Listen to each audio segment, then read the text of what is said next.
aliança, sobre promessa e sobre realização de promessa. Deus é um Deus de promessa. Ele tem promessa para a nossa vida em todas as áreas, em todos os segmentos. Ele tem promessa para a nossa casa, para a nossa família, para a nossa vida pessoal, para a nossa vida ministerial, para a nossa vida profissional, financeira. Deus tem tudo o que nós precisamos e Ele promete e cumpre. Deus promete e cumpre. Então, irmãos, hoje nós vamos falar sobre um rei chamado Acaz. Acaz era filho de Jotão, era neto de Uzias. Tanto Uzias como Jotão eram reis que andavam no caminho do Senhor, que serviam ao Senhor, que faziam as coisas corretas com relação à vontade de Deus. Mas Acaz não. Depois que Acaz assumiu o reino, Acaz fez tudo aquilo que era errado perante o Senhor. A palavra de Deus diz que até o filho dele ele sacrificou a Deus estranho. Acaz era um rei que não seguia a orientação do pai. Ele não tinha nenhum relacionamento com Deus. E a Bíblia diz que mesmo Acaz sendo assim, Deus tinha uma aliança com ele, porque ele era da geração de Davi. E assim como o rei Uzias, como o rei Jotão tinha uma aliança, Deus tinha uma aliança com eles, Deus também tinha uma aliança com Acaz. Mas a palavra de Deus diz que no capítulo 7 do livro de Isaías, levantam-se dois reis, o rei da Síria, Rezim, e o rei de Israel, Peca. Ele se levanta contra Jerusalém, ele se levanta contra Judá, contra o rei Acaz. E a Bíblia diz que eles sentiu abalar no seu coração, como o vento abala as árvores. Tanto Acaz como o seu povo temeu. Eles tiveram medo. Mas Deus, vendo aquela situação, Deus, ele vai de encontro ao rei Acaz. Ele envia Isaías para levar uma palavra para o rei Acaz. Acaz se levanta ali, tanto o rei de Israel como o rei de Assíria, e acampam em torno de Judá. E ele sabia que ia contra eles. Mas Deus fala com Isaías: vai lá e dá uma palavra para Acaz. Fala com ele com relação à promessa que eu tenho para ele. E assim foi Isaías, e chegou lá e diz assim: Acaz, olha, pede qualquer coisa, aquilo que está do céu, ou aquilo que está embaixo da terra, qualquer coisa que você pedir ao Senhor, Ele vai te dar. Aí Acaz, ele rejeitou, ele falou que não queria, que não ia importunar a Deus. E Isaías fala assim: ó, mesmo que você não queira, Deus manda te dizer que da tua linhagem terá uma virgem, que nascerá um filho, e se chamará Emanuel, que é a presença de Deus, é Deus conosco. E mais, Acaz, Deus manda te dizer que vai exterminar esse povo da Síria. Ele vai acabar com esse povo da Síria. Esse povo vai deixar de ser povo. Essa era a promessa de Deus para Acaz. Mas mesmo Deus falando isso através do profeta Isaías, Acaz ele vai buscar refúgio, ou vai buscar socorro em outro lugar. Ele vai até um rei, o rei da Assíria, pedir para que os livrasse daqueles inimigos.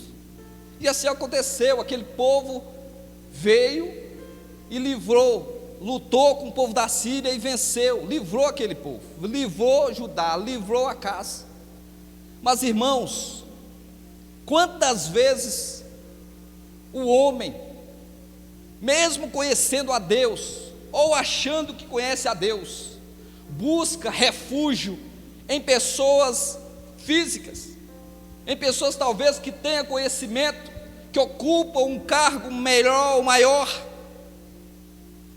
quantas vezes deixam de servir ao Senhor, de ser dependente de Deus, de se humilhar diante dEle, para buscar refúgio no Senhor, quando houver alguma coisa contra a vida dEle, porque muitas pessoas gastam todas as suas forças, todos os seus conhecimentos, para lutar contra as situações que surgem contra a vida deles, em vez de buscar o Senhor. O Senhor quer fazer parte da nossa vida. O Senhor quer fazer parte nos mínimos detalhes. Ele é que quer ter a glória de nos livrar de tudo aquilo que se levantar contra a nossa vida. Nós, como filhos de Deus, conhecedores da palavra, nós temos que buscar o Senhor em todos os momentos das nossas necessidades. Nós precisamos buscar o Senhor. E Deus, Ele cumpriu o que Ele prometeu a Acás. No capítulo 9 de Isaías, do versículo 6 e o 7, coloca aqui para nós, por favor. Diz assim: porque um menino nos nasceu, um filho nos foi dado, e o governo está sobre os seus ombros, e ele será chamado maravilhoso, conselheiro, Deus poderoso, Pai eterno, príncipe da paz. Ele estenderá o seu domínio, e haverá paz sem fim sobre o trono de Davi e sobre o seu reino, estabelecido e mantido com justiça e retidão, desde agora para sempre. O zelo do Senhor dos exércitos fará. Essa é a descrição do menino que haveria de nascer da virgem. Há uma descrição no decorrer de toda a palavra com relação a essa promessa. E além disso, 65 anos depois, Deus extermina o povo da Síria. Ele acaba com aquele povo, mesmo que Acás já não vivia mais, Acás já era morto, mas Deus cumpriu a sua promessa. E nós podemos perceber que Deus cumpre em nossas vidas. Ele cumpre mesmo quando nós não estamos lá, mas quando Deus faz uma promessa para nós, Ele cumpre. A palavra de Deus diz que Ele visita até a milésima geração e abençoa. Por quê? Porque Deus tem promessa sobre as nossas vidas, porque Deus anda conosco e nós andamos com Ele. E assim o Senhor vai alcançando toda a nossa geração, assim como tem alcançado aqui com relação à palavra que nós estamos lendo. Deus tem sido fiel, mesmo com aqueles que não são fiéis. E Deus, além de cumprir com relação ao povo da Síria, Ele também cumpre a respeito do filho que viria. E Ele traria um benefício sobre o seu povo, Ele livraria o seu povo. E vem Jesus, a promessa se cumpriu. Jesus veio e habitou no nosso meio, fez parte da nossa vida, trouxe ensino, trouxe direção. Todos aqueles que tiveram contato com Jesus marcaram a vida dele. Lembra do Nicodemos, um homem que já era sacerdote há muito tempo, e quando encontra com Jesus, Jesus marca a vida dele, marca a vida do cego, marca a vida do aleijado. Jesus habitou entre nós, a promessa se cumpriu. A promessa se cumpriu, Jesus veio, e Jesus fez o que Ele tinha que fazer. Ele morre na cruz, Ele paga um preço de sangue pelo seu povo, Ele morre por nós, para trazer salvação sobre a nossa vida, sobre a nossa casa. Jesus cumpre aquilo que Deus disse que Ele faria. E Jesus, Ele morre ali na cruz e ressuscita. Fica 40 dias antes de voltar para o Pai, encontrando-se com os discípulos, passando as últimas orientações, conversando com Ele, comendo com eles. E Jesus, Ele volta para o Pai. Mas antes de voltar, ele deixa uma outra promessa. Ele disse: vou para o Pai preparar morada. Ele diz que iria preparar morada para nos buscar. E Jesus, ele vai embora. E no capítulo 1 do livro de Atos, no versículo 11, ele diz assim: que eles disseram, galileus, volta antes aí, por favor. E eles ficaram com os olhos fixos no céu, enquanto ele subia. De repente surgiram diante deles 2 homens vestidos de branco, que eles disseram: galileus, por que vocês estão olhando para o céu? Este mesmo Jesus, que dentre vocês foi elevado aos céus, voltará da mesma forma como viram subir. Dá uma glória a Deus, dá um aleluia, aleluia! Glória a Deus, a promessa está feita. Jesus disse que iria preparar morada, e pelos anjos dita da mesma forma, do mesmo jeito que vistes esse Jesus subir, ele vai voltar. Irmãos, nós temos uma promessa desde lá do livro de Isaías, uma promessa que levou 734 anos para ser cumprida, e se cumpriu, Jesus veio, e hoje já são mais de 2000 anos, e nós, irmãos, ouvimos falar: será que é verdade? Quantos anos tem que essa promessa foi feita? Será que Jesus realmente vai voltar para buscar a sua igreja? Muitas pessoas que são incrédulas, pessoas que não têm Deus como base, pessoas que desviaram da fé, pessoas que não acreditam mais na palavra de Deus, já se envolveram com as coisas deste mundo. Mas para aqueles que creem, na palavra, na promessa que somos nós aguardamos, nós esperamos, nós estamos ansiosos, desejosos no nosso coração, de que Jesus volte, de que Jesus venha buscar a sua igreja, porque nós cremos, passe o tempo que passar, mas Jesus vai voltar, a promessa vai se cumprir, Jesus virá buscar a sua igreja.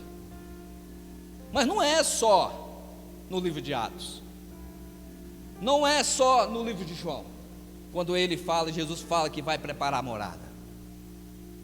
No livro de João, no capítulo 20, no versículo 7, coloca aqui para mim, por favor, fala sobre um lenço dobrado sobre a cabeceira, sobre a pedra onde Jesus estava deitado, um lenço cuidadosamente dobrado, e diz assim: bem como o lenço que estivera sobre a cabeça de Jesus, ele estava dobrado à parte, separado das faixas de linho. Aleluia. Irmãos, que lenço era esse? Qual o significado desse lenço com relação à volta de Jesus? Nós precisamos entender o porquê disso. Na manhã, ou de manhã, Maria Madalena vai ao túmulo, e quando chega lá, a pedra está arredada do lugar, está tirada não estava fechada, estava aberta. Ela olha dentro do templo, não tem corpo lá. Ela volta correndo, fala com os discípulos: olha, roubaram o corpo de Jesus, não está lá. Aí sai Pedro e João correndo e vai até lá. Pedro entra e realmente o túmulo está vazio. Aleluia. O túmulo está vazio. As roupas de linho estão jogadas no chão, ao lado, e o lenço que estava na cabeça de Jesus, dobrado cuidadosamente, colocado ali em cima da pedra onde o corpo de Jesus estava. Mas o que era esse lenço? Qual o significado desse lenço dobrado na pedra, na cabeceira onde Jesus estava?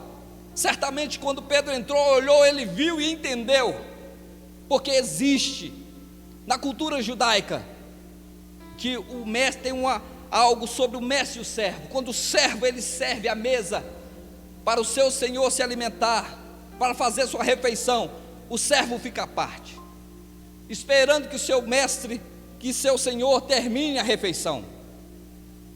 E quando o seu senhor termina, ele limpa os dedos, limpa a boca, limpa a sua barba, embola o lenço ali e coloca na mesa e sai. O servo entra e limpa toda a mesa. Mas quando o mestre, o senhor, ele levanta da mesa e o lenço continua dobrado, existe um significado que ele vai voltar. Dá um glória a Deus bem forte. Aleluia! Glória a Deus!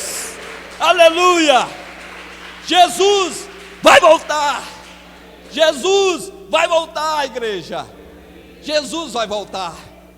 Ele vai voltar para buscar a sua igreja lavada e remida no sangue do Cordeiro, daqueles que creem, daqueles que não deixam passar a promessa. Jesus vai voltar para buscar aqueles que, como trigo maduro, já se desprenderam do chão. Os agricultores dizem que o trigo,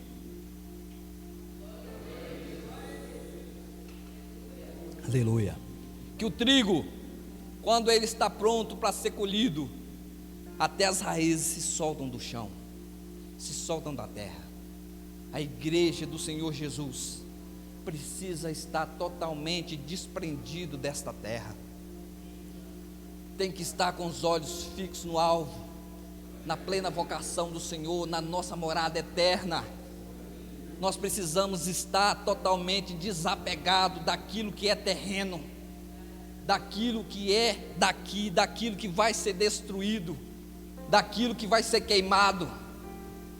Nós precisamos estar preparados, porque o Senhor Jesus vai vir nos buscar. É uma esperança que nós temos e a certeza de que quem vai antes de Jesus voltar, aguarda para subir no último momento. No momento que o Senhor Jesus aparecer no alto, lá nos céus, a igreja, mesmo aqueles que estiverem dormindo, eles vão se levantar e vão encontrar com eles nos ares. Mas a igreja que persiste, ela precisa se preparar. A igreja que ainda está aqui, a igreja deste momento, deste dia, nós não sabemos quando Jesus vai voltar. Pode ser hoje, daqui a pouco, neste momento, nós não sabemos, mas nós precisamos nos preparar, precisamos pregar a sua palavra, anunciar àqueles que ainda são resistentes, aqueles que não têm conhecimento da verdade, aqueles que não têm relacionamento com o Senhor, com o Pai. Nós precisamos avançar o reino dele por onde nós passarmos. Nós precisamos ser embaixadores do seu reino por onde nós andarmos. A nossa vida tem que ser, como o pastor Ronaldo pregou aqui ontem, a semelhança do Senhor. Tem que ser a semelhança do Senhor. Ele falou algo aqui ontem tremendo, que a filha dele, o povo fala assim, ó, está a sua cara crescendo, está parecendo cada vez mais contigo, e é assim que nós devemos ser. Foi as palavras dele, que nós precisamos estar parecendo cada dia mais com o Senhor, e é isso que nós precisamos, de nos preparar, aguardando, mas preparado, como aquelas mulheres, com as lanternas, com as lamparinas, cheias de óleo, para poder acender no momento da volta do noivo. Nós precisamos estar preparados, porque o Senhor virá nos buscar. Virá nos buscar. Amém? Você que ainda não confessou ou recebeu Jesus como Senhor e Salvador da sua vida, você que ainda não passou pelo batismo, você ainda que não entendeu que a salvação é quando você crê no seu coração e quando você confessa com a sua boca. A salvação vai existir a partir de quando você confessar o Senhor Jesus diante dos homens, diante do tribunal, diante daqueles que vai ouvir você. porque o Senhor Jesus diz que aquele que o confessar diante dos homens, ele também o confessará diante do Pai que está no céu. Mas se você está aqui hoje e você ainda não fez essa oração, chamando Jesus para entrar no seu coração e fazer morada e habitar dentro de você, você que ainda não fez essa oração, crendo que o Senhor Jesus morreu na cruz para te salvar, se você quiser hoje, levanta sua mão no seu lugar. Se você está aqui hoje e ainda não fez essa oração, se você ainda não entendeu ou talvez está deixando para depois, fala com o Senhor Jesus: eu quero fazer essa oração neste momento. E levanta sua mão. Você não estará levantando a mão para nenhum homem, você estará levantando a mão para a palavra de Deus. Você estará confessando Jesus como Senhor e Salvador da sua vida. Tem alguém aqui hoje? Amém. Então vamos orar, irmãos. Feche seus olhos. Vai ter um louvor agora.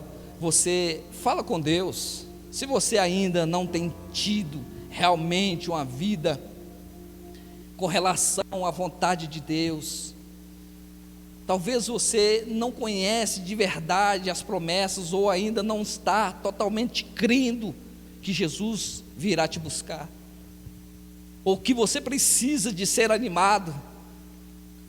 Neste momento, fale com o Senhor. Fale com o Senhor a respeito de você, mas também fale com o Senhor a respeito da sua família, daqueles que são entes queridos, que ainda não estão salvos e que precisam receber a salvação. Fala com o Senhor de que você precisa ter dentro de você essa fé, a palavra dele, o ânimo de pregar o Evangelho. Fala com o Senhor de que você deseja morar no céu, de que você quer fazer parte do governo dele, do reino dele, de que você quer, quando chegar o momento, que seu nome realmente esteja escrito no livro da vida. Fala com o Senhor, faça sua oração. Ele está aqui, Ele quer te ouvir. Fala com o Senhor.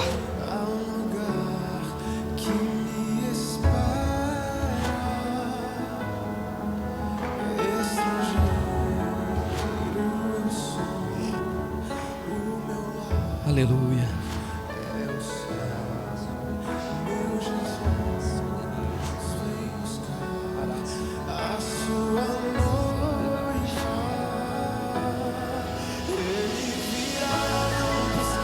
Oh Deus, fala com Deus, fala com o Altíssimo Senhor, o seu Criador, aquele que morreu na cruz, aquele que se entregou por ti, que pagou por alto preço, o preço de sangue, aquele que se derramou por ti, que pagou a cédula que fazia você escravo, Ele te libertou. Fala com o Senhor. Oh Deus, ouve a tua igreja.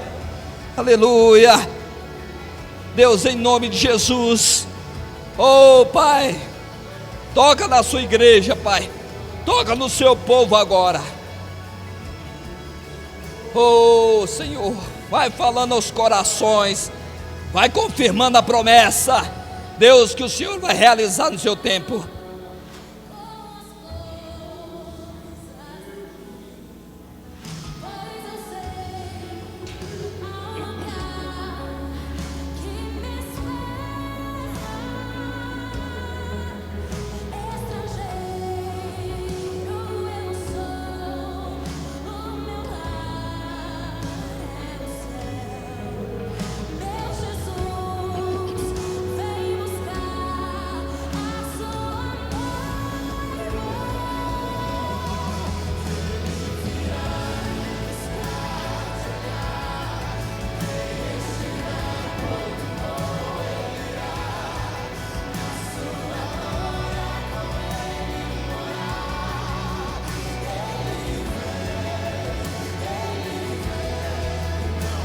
Oh Deus querido e Pai Santo, nós, meu Deus, como igreja do Senhor, cremos na sua promessa, aguardamos ansiosos, meu Pai, pela vinda do Senhor.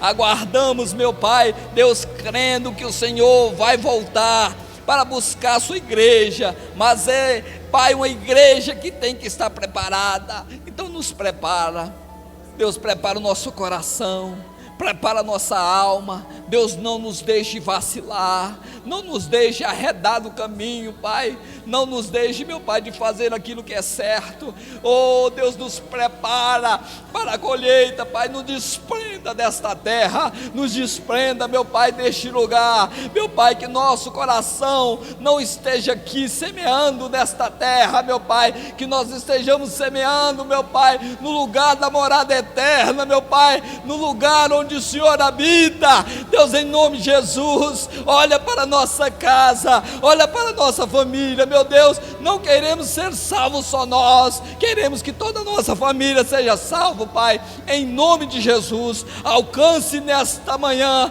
a cada um daqueles que estão aqui, daqueles, meu Pai, que buscam a sua face, meu Deus, acrescente sobre cada um aqui, meu Pai, a realização desta promessa, meu Pai, a confirmação daquilo que o Senhor disse. Deus, não somente na salvação, mas toda a promessa estendida em todas as áreas, em todos os caminhos da sua igreja. Pai, realiza a promessa, realiza a promessa, realiza a promessa, em nome de Jesus, em nome de Jesus. Sabemos que o Senhor é fiel, o Senhor é fiel e cumpre o que nos promete. Aleluia, aleluia, glória a Deus, aplauda o Senhor, aleluia.